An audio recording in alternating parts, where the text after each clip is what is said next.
So guys, nagluluto siya ng Champurrado! champurrado.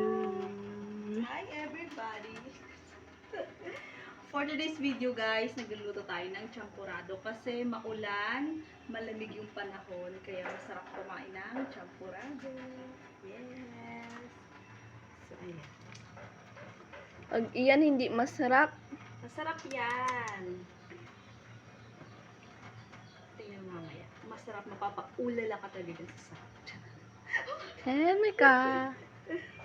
So, yummy! Inubos mo ta ang kokwa? Inubos ko yan. Kailangan natin siya ganyanin.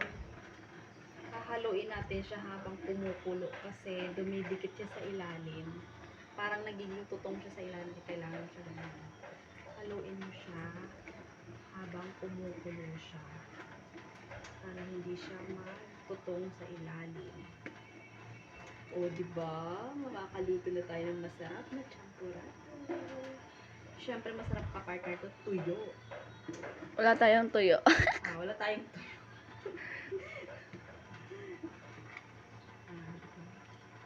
Okay, guys. Bye!